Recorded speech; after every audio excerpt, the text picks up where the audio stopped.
আসসালামু আলাইকুম ওয়া রাহমাতুল্লাহি ওয়া বারাকাতুহু। নাহমাদুহু ওয়া নুসাল্লি আলা রাসূলিহিল কারীম, আম্মা বা'দ। আউযু বিল্লাহি মিনাশ শাইতানির রাজীম। বিসমিল্লাহির রহমানির রহিম।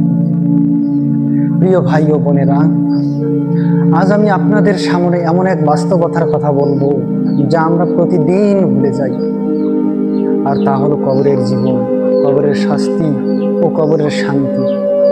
প্রিয় ভাই ও বোনেরা, রাসূল সাল্লাল্লাহু আলাইহি সাল্লাম বলেছেন, নিশ্চয়ই কবর আখিরাতের প্রথম ধাপ। যদি কেউ এতে মুক্তি পায় তবে পরবর্তী ধাপগুলো সহজ হবে, আর যদি এতে ধ্বংস হয় তবে পরবর্তী ধাপগুলো আরো কঠিন হবে। মুসনাদে আহমদ তিরমিজি থেকে এই হাদিসটি নেওয়া হয়েছে। প্রিয় ভাই ও বোনেরা, আমরা যখন পৃথিবীতে থাকি তখন দুনিয়ার রঙিন মোহে বিভোর হয়ে যাই, কিন্তু মৃত্যুর পর সেই মানুষটিকে যখন মাটির নিচে নামানো হয় তখন চারদিক অন্ধকার হয়ে যায়, সব প্রিয়জন ফেলে চলে যায়। তখন শুরু হয় কবরের প্রশ্নোত্তর, আর তখনই শুরু হতে পারে আযাবের কঠিনতম মুহূর্ত। প্রিয় ভাই ও বোনেরা, রাসূল সাল্লাল্লাহু আলাইহি সাল্লাম বলেছেন, কবর আযাব থেকে আশ্রয় প্রার্থনা করো। নিশ্চয়ই কবর আযাব বাস্তব। কবরের আযাব কি বাস্তব, তাই না? সহিহ মুসলিম থেকে হাদিসটি নেওয়া হয়েছে। প্রিয় ভাই ও বোনেরা, কবরের আযাব কেন হয় আপনি কি জানেন? রাসূল সাল্লাল্লাহু আলাইহি সাল্লাম একবার দুইটি কবরের পাশ দিয়ে যাচ্ছিলেন এবং তিনি বললেন, এই দুজনকে আযাব দেয়া হচ্ছে, তবে বড় কোনো গুনাহের জন্য নয়। একজন প্রসাব থেকে নিজেকে বাঁচাতো না, আর একজন মানুষের মধ্যে অপবাদ রটাতো। সহিহ বুখারী মুসলিম থেকে এই হাদিসটি নেওয়া হয়েছে।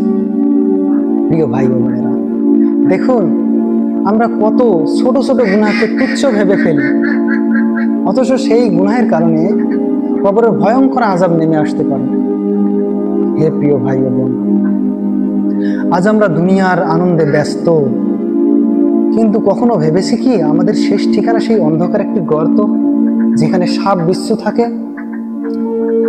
প্রিয় ভাই ও বোনেরা, কেউ সঙ্গে যাবে না আমাদের, টাকা পয়সা সঙ্গে যাবে না, ধন দৌলত স্ত্রী সন্তান কোনো কিছুই আমাদের সঙ্গে যাবে না। শুধু যাবে আমাদের আমল। দুনিয়াতে আমরা কতটুকু আমল করেছি, এতটুকুরেই আমরা ফল ভোগ করবো পরপারে গিয়ে। আল্লাহ তাআলা কোরআনে বলেন, আগুনের আযাব সকালে ও সন্ধ্যায় তারা তার সামনে পেশ করা হবে, আর কিয়ামতের দিন বলা হবে, ফিরআউনের সম্প্রদায়কে প্রবল শাস্তিতে প্রবেশ করাও। সূরা গাফির থেকে হাদিস আয়াতটি নেওয়া হয়েছে। প্রিয় ভাই ও বোনেরা, আমরা কি আজ থেকে আমাদের গুনাহ থেকে তওবা করব না?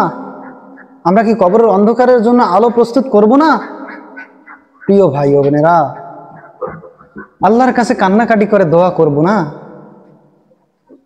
এখনো সময় আছে প্রিয় ভাই ও বোনেরা, এখনো সময় আছে দিনের দিকে ফিরে আসার। আল্লাহর কাছে কান্নাকাটি করে দোয়া করব, হে আল্লাহ, আমাদের কবরকে জান্নাতের বাগান বানিয়ে দাও, জাহান্নামের গর্ত নয়। প্রিয় ভাই ও বোনেরা, কবরের আযাব কোনো গল্প নয়। অনেকে আছে বিশ্বাস করে না যে কবরে আযাব কি হবে, অথচ তিনি মুসলিম। কিভাবে তিনি মুসলিম থাকে আপনি জাস্ট বলুন একটাবার। প্রিয় ভাই ও বোনেরা, এটা এক চরম বাস্তবতা। একদিন আমাদের সকলকে পৃথিবী ছেড়ে চলে যেতে হবে, সেই অন্ধকার কবরে যেতে হবে। প্রিয় ভাই ও বোনেরা, আসুন আমরা সবাই তওবা করি, নামাজ কায়েম করি, গুনাহ থেকে বেঁচে থাকি। হয়তো এই ভিডিও দেখেই কারো হৃদয়ে পরিবর্তন আসতে পারে, তাই না?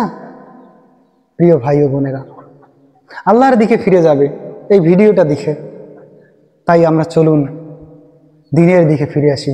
প্রিয় ভাই ও বোনেরা, আল্লাহ সবাইকে আমাদের কবুল করে নিক। আল্লাহ আমাদের সবাইকে কবরের আযাব থেকে হেফাজত করুক। আমিন। আসসালামু আলাইকুম ওয়া রাহমাতুল্লাহি ওয়া বারাকাতুহু।